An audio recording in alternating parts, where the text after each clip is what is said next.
Parte 8. A solução de Deus para a tragédia do homem. Deus intervém na tragédia humana e traz esperança ao homem e à mulher no meio do desespero. Nesse sentido, três coisas são feitas por Deus. Em primeiro lugar, Deus promete vitória sobre o diabo. O evangelho de Cristo é pré-anunciado a Adão, dizendo-lhe de que da semente da mulher nascerá aquele que esmagará a cabeça da serpente. Jesus é a semente da mulher. Visto que o Adão natural fracassou, o descendente da mulher, o segundo Adão, esmagará a cabeça da serpente. Jesus veio ao mundo para destruir as obras do diabo, para amarrar o valente e saquear sua casa, para nos arrancar da potestade de Satanás e para nos arrancar do império das trevas. Jesus esmagou a cabeça da serpente ao assumir o nosso lugar e morrer por nós como nosso representante e fiador. Cristo derrotou o diabo na cruz e expôs os principados e potestades ao desprezo. Em segundo lugar, Deus promete vitória sobre a desesperança. Adão creu nas promessas de Deus e chamou sua esposa de Eva, que significa viva. Derek Kidner diz que Eva, como mãe, sugere que Adão ouviu com fé a promessa do versículo 15. Eva viria a ser a mãe de todos os seres humanos e dela viria ao mundo o Messias. Um de seus descendentes tem a promessa de vencer o maligno. Nessa mesma linha de pensamento, Bruce Walker diz que, ao dar-lhe Adão o nome de Eva, dá-se o início da esperança. Adão revela sua restauração em relação a Deus, crendo na promessa de que a mulher fiel gerará o descendente que derrotará Satanás. Em terceiro lugar, Deus promete vitória sobre o pecado. Deus vestiu Adão e Eva com peles de animais, e esse é o primeiro símbolo do sacrifício substitutivo. É por meio do sangue derramado que somos cobertos, e por causa do sangue de Cristo fomos cobertos pela justiça. Aquele que não conheceu o pecado foi feito pecado por nós, para que nele fôssemos justiça de Deus. Agora não há mais nenhuma condenação sobre aqueles que estão em Cristo. Capítulo 6. Sentimentos perigosos, decisões desastrosas. Gênesis 4, versículo 1 a 26. Fora do jardim, Adão e Eva coabitaram. E Eva concebeu e deu à luz a Caim. Sua gratidão a Deus foi imediata e a esperança do cumprimento da promessa acendeu em sua alma como um farol. Reconheceu que, com o auxílio do Senhor, ela adquiriu um varão. Por isso, deu-lhe o nome de Caim. Eva pensou que Caim seria alguém maior do que foi, ou seja, que ele seria o homem que pisaria a cabeça da serpente. Ao nascer seu segundo filho, deu-lhe o nome de Abel. Este tornou-se pastor de ovelhas e aquele lavrador. A palavra conhecer no Antigo Testamento é o termo técnico para relacionamento sexual. Esse texto é usado para se referir ao ser humano, nunca para animais. O sexo entre marido e mulher deve ser um ato livre, decente e responsável. Gênesis 4 volta a atenção para Caim. Seu nome é citado 16 vezes e em 7 ocasiões Abel é identificado como seu irmão. O nome de Caim significa adquirido e o de Abel significa fôlego. O nome de Caim nos lembra de que a vida vem de Deus, enquanto o de Abel nos diz que a vida é breve. Caim tornou-se lavrador e Abel pastor, abrindo o caminho para outros importantes personagens do Antigo Testamento, como Abraão, Isaque, Jacó, seus filhos Moisés e Davi. Braumer diz que o rompimento da fraternidade e o caminho até o assassinato não começam com a divisão das profissões, mas com a separação no culto, uma vez que Caim e Abel serviam a Deus em altares diferentes. Derek Kidner destaca que se por trás da serpente era perceptível o diabo no capítulo 3, a carne e o mundo entraram em cena no presente capítulo. Adão e Eva são vencidos pelo diabo. No capítulo 4, Caim é vencido pela carne. No capítulo 3, Eva é seduzida a pecar. No capítulo 4, Caim não aceitou ser dissuadido do seu pecado nem sequer por Deus. Também não irá confessá-lo nem aceitar seu castigo. O seu maior inimigo é aquele que você vê quando olha no espelho. Ou seja, seu maior problema não está fora de você, mas no seu interior. Esse texto nos mostra aonde podem nos levar certos sentimentos perigosos. Os sentimentos perigosos transpiram dentro da própria família. Destacaremos aqui alguns pontos importantes.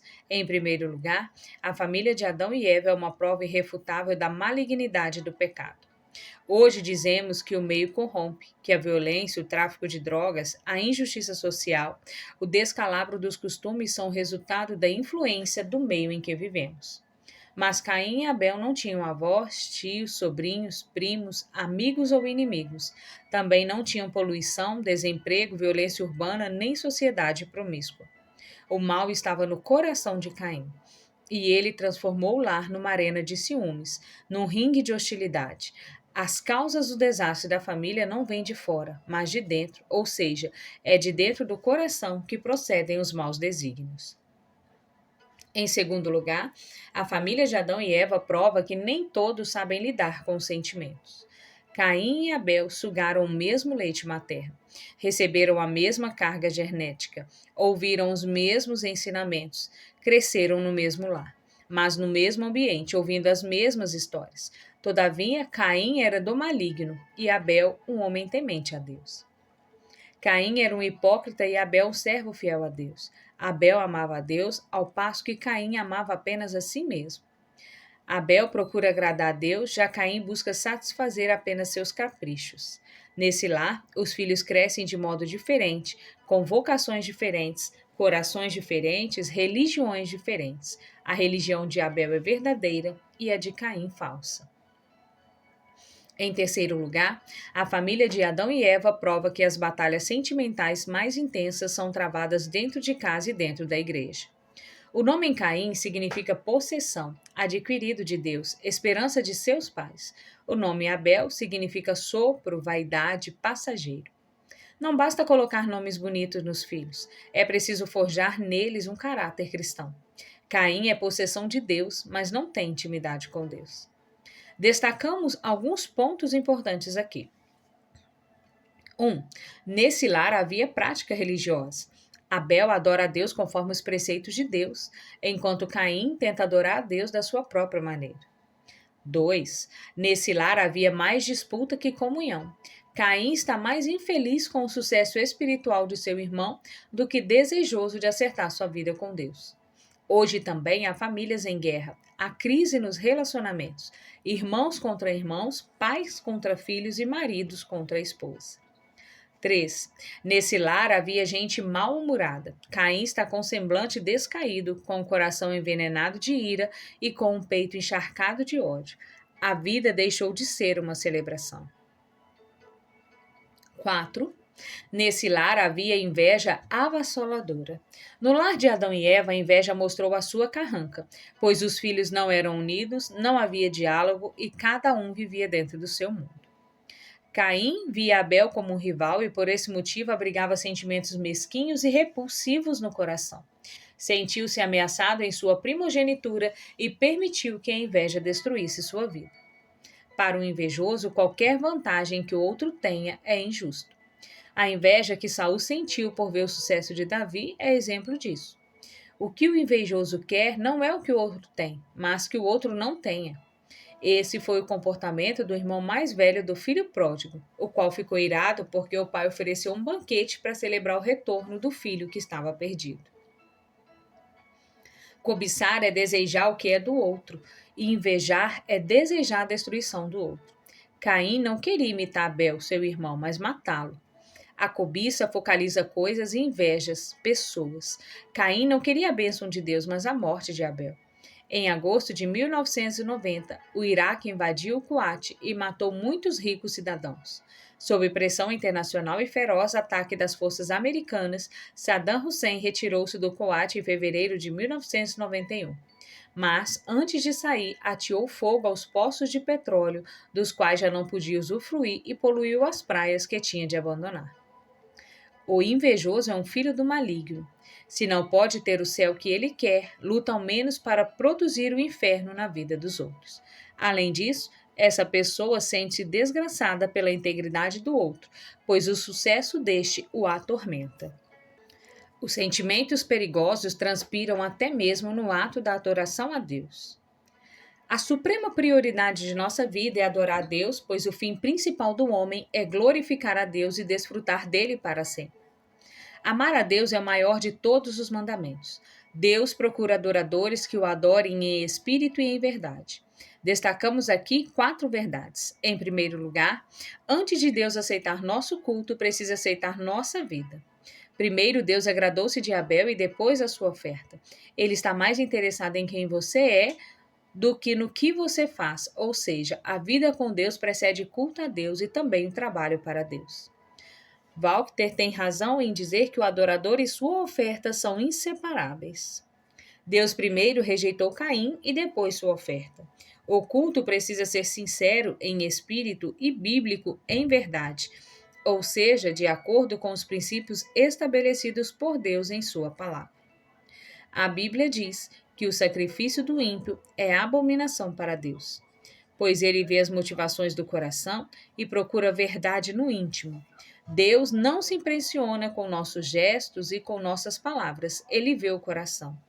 Bruce Walker diz que primeiro Caim fracassa no altar, e por fracassar no altar também fracassa no campo, e por fracassar em sua teologia, então fracassa em sua ética. Walker ainda diz que 2 interpretações comuns sugerem que Caim não tinha fé ou seu sacrifício não tinha sangue. Somente o sacrifício de Abel é apresentado pela fé. Braumer diz que a diferença entre a oferta de Caim e a de Abel é que este trouxe das primícias o melhor, e Caim trouxe do fruto da terra. Caim trouxe a Deus o primeiro fruto que lhe caiu na mão, o primeiro fruto que encontrou. Já Abel escolheu o que tinha de melhor. As ofertas eram diferentes e as motivações por trás das ofertas também eram. Muitos anos depois, a lei de Moisés prescreveu a oferta de grãos e de frutas. Contudo, mesmo que Caim tivesse sacrificado animais, derramado o sangue deles, o seu culto não teria sido aceito por causa da condição do seu coração. Derek Kidney diz que Caim e a sua oferta foram rejeitados porque ele era arrogante. A vida de Caim desmentia sua oferenda, enquanto a oferta de Abel foi aceita porque ele a ofereceu com fé. A vida de Caim desmentia sua oferta, como fica evidente, porque ele era do maligno, mal-humorado, um homem irado, isto é, consumido pela cólera, invejoso, demonstrava mau procedimento e estava com o coração endurecido. Em segundo lugar, a oferta de Abel é a de um pecador humilde e a de Caim de um arrogante autossuficiente. Caim não estava errado apenas quanto aos seus sentimentos, mas também quanto ao conteúdo teológico do seu culto. O culto de Abel era prescrito por Deus, pois estabelecia a verdade de um pecador que precisa ter seus pecados expiados.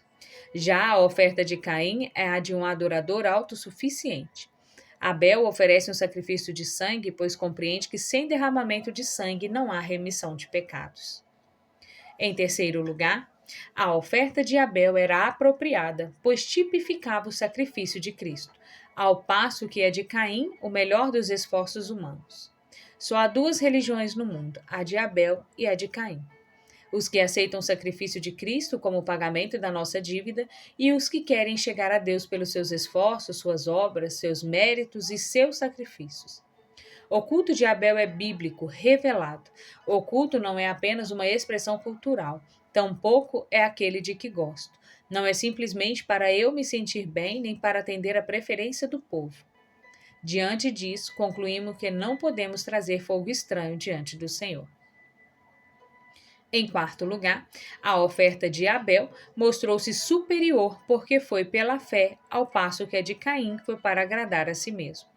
Abel cultua a Deus em verdade e com a motivação certa, porém a religião de Caim é a religião da perseguição. Por isso ele decreta a morte para quem não segue sua teologia. Os sentimentos perigosos se agravam quando desprezamos as advertências de Deus. Destacamos aqui 2 pontos importantes. Em primeiro lugar, Caim é chamado ao arrependimento, mas endurece o seu coração. Porque, se esse é um apelo de Deus para a razão e o interesse pelo pecador tão forte como seu interesse pela verdade e pela justiça. Deus avisa, adverte, coloca sinais de alerta na estrada. Meu filho, não vá, não faça, não veja, não toque, não se misture, não deseje, não se afaste da igreja. Cuidado. Deus alerta Caim. Deixe esse mau humor, abandone essa ira, jogue fora essa inveja, faça o que é certo, proceda direito. Caim reage de duas formas ao desfavor de Deus e ao favorecimento de Abel e sua oferta. É tomado de uma inveja ardente e dominado por uma ira avassaladora. Deus alerta Caim para ter cuidado, porque o pecado estava de bote armado para pegá-lo e destruí-lo.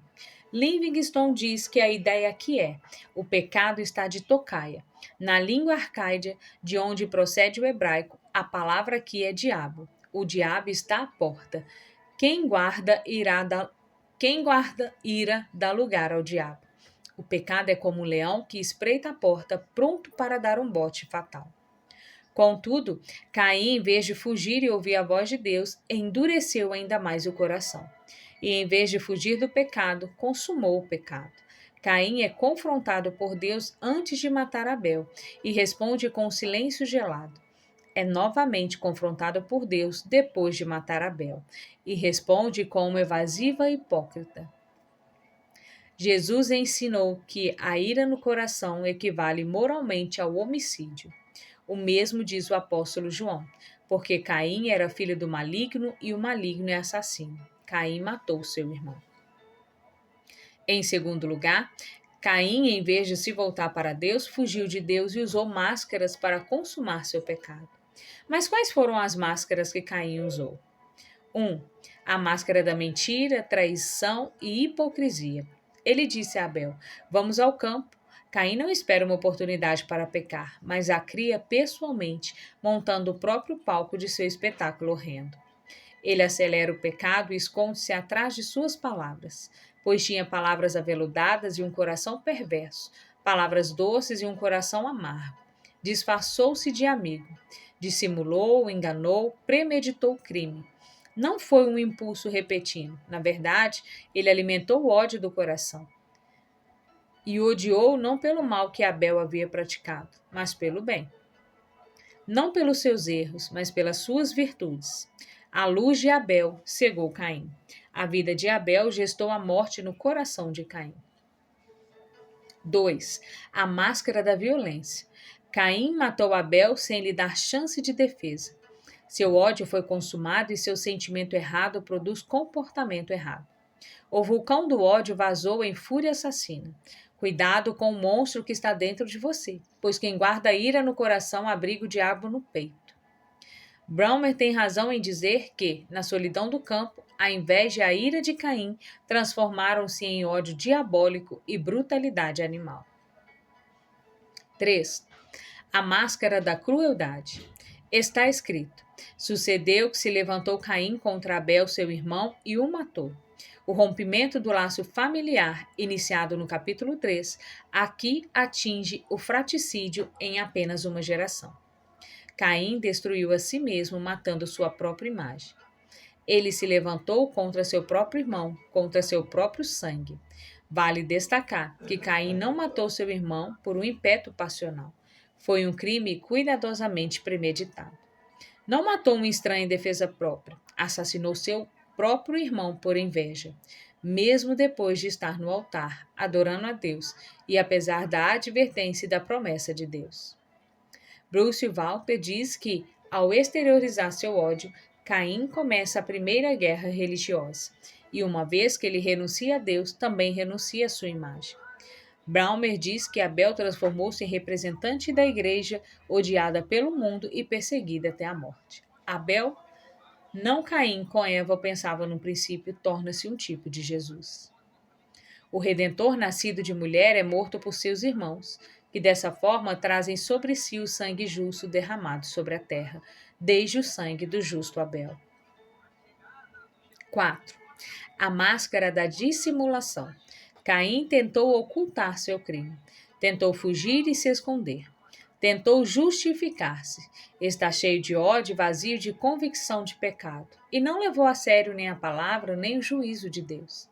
Pensou que seus atos estivessem fora do alcance do Altíssimo.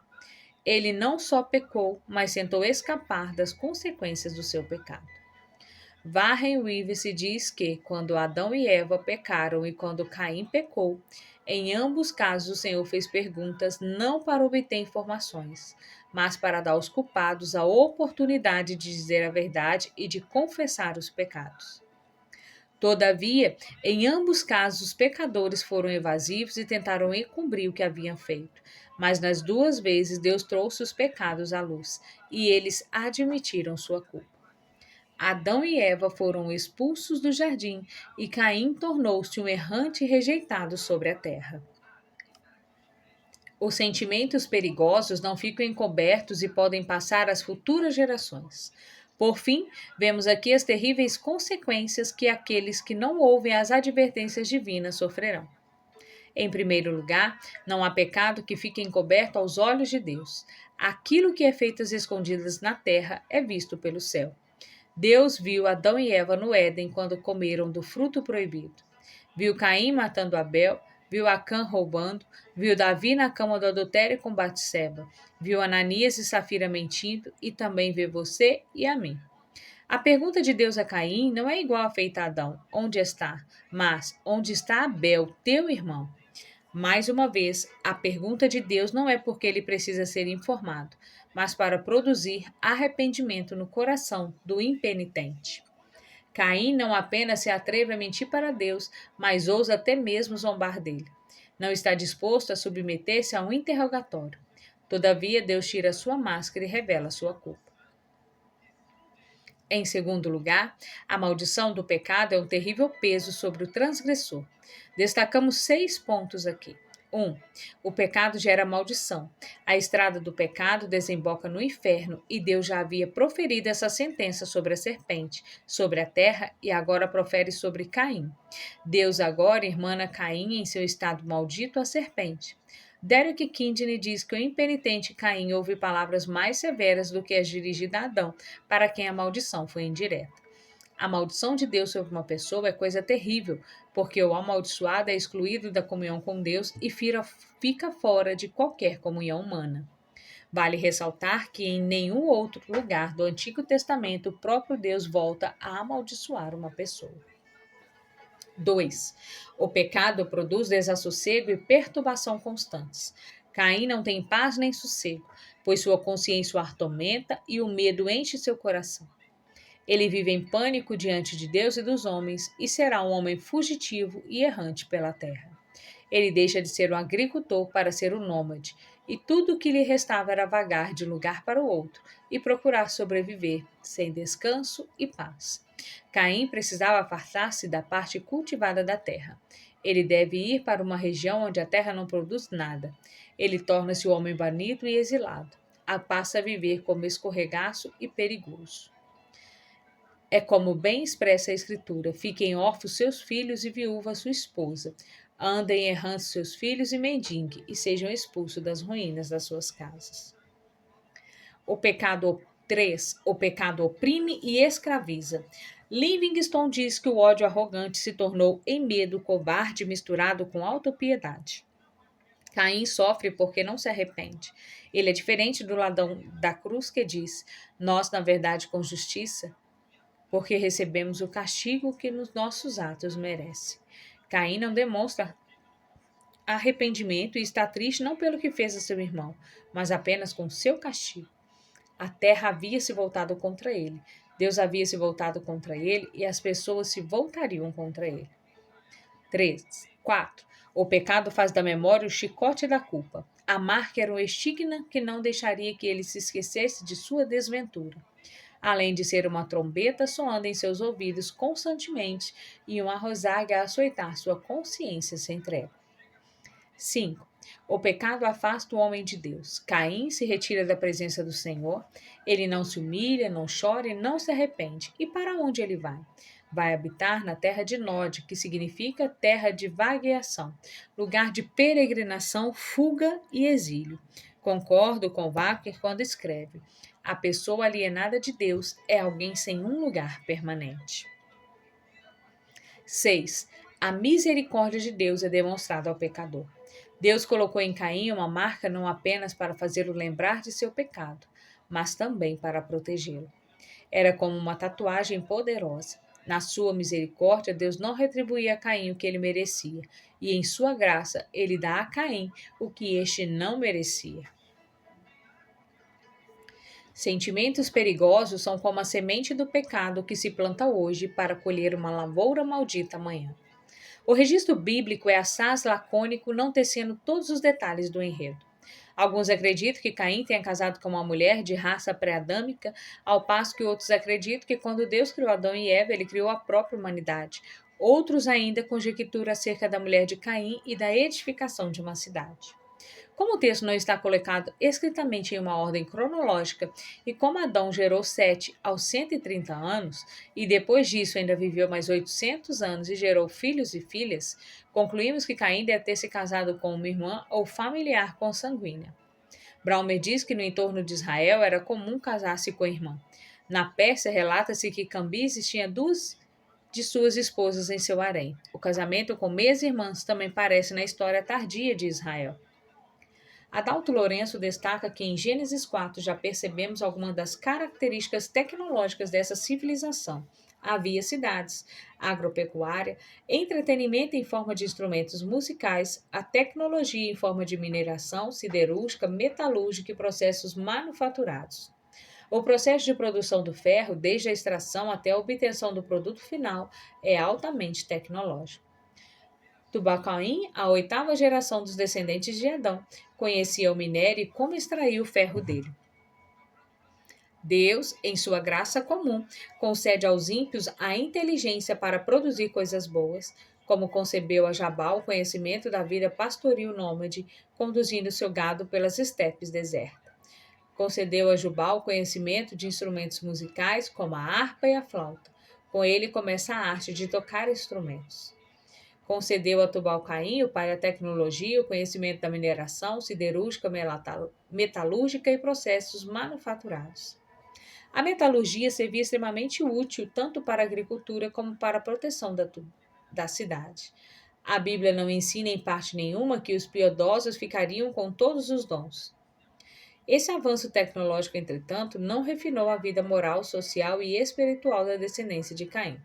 Derek Kidney deixa seu claro ponto quando escreve: a família de Lameque podia impor sua direção ao meio ambiente, mas não a si própria. A tentativa de melhorar a ordenança divina sobre o casamento abriu um precedente desastroso, do qual o restante de Gênesis é suficiente comentário. A mudança de trabalho em metais para a fabricação de armas, mudanças que se seguiu logo e é igualmente nefasta, a família de Caim é um microscópio. Seu padrão de proezas técnicas e de fracasso moral é a humanidade. Na descendência de Adão, passando por Caim, temos 7 gerações: Adão, Caim, Enoque, Irade, Meujael, Metusael, Lameque. Já na descendência de Adão, passando por Sete, temos 10 gerações: Adão, Sete, Enos, Cainã, Malael, Jared, Enoque, Matusalém, Lameque e Noé. Essas duas árvores genealógicas tiveram pessoas diferentes, gerando filhos diferentes e criando-os de forma diferente, com resultados muito diferentes. Enquanto a descendência de Caim seguiu seus passos erráticos, os descendentes de Sete andaram com Deus e foram abençoados e abençoadores. Valre Wisseb considera essa realidade da seguinte maneira: a árvore genealógica de Caim termina com a família de Lameque, um bígamo e homicida arrogante cujos 3 filhos produziam coisas para este mundo. A linhagem de Sete termina com Noé, cujos 3 filhos deram ao mundo um recomeço depois do dilúvio. O mundo naquele tempo provavelmente admirava as realizações de Caim. Deus, porém, as eliminou da face da terra. O autor sagrado dá destaque aos descendentes de Caim, chamado Lameque. Este não só segue o caminho pecaminoso de Caim, mas amplia-o. A Bíblia diz que aquele que semeia ventos colherá tempestades, e aquele que semeia injustiças cegará mais. A descendência de Caim vive nas suas mesmas pegadas. Lameque tornou-se polígamo, violento e assassino, enquanto Caim caiu no pecado. Lameque expulsou nele. Derek Kidney é enfático quando escreve: a canção de sarcástico desafio de Lameque revela o rápido progresso do pecado. Enquanto Caim havia sucumbido a ele, Lameque exulta a ele. Enquanto Caim tinha proclamado a proteção, Lameque olha à sua volta em atitude de provocação. A selvagem despropriação entre matar um simples rapaz e uma simples ferida constitui o ponto determinante de sua jactância. Com esta nota de bravata, a família desaparece da narrativa. A descendência de Caim se desvia de Deus e se corrompe. Tornou-se uma geração de apóstatas, de gente devasta moralmente, de gente que embrenhou no pecado, até que Deus olhou do céu, sentiu náusea e resolveu destruir os pecadores do mundo.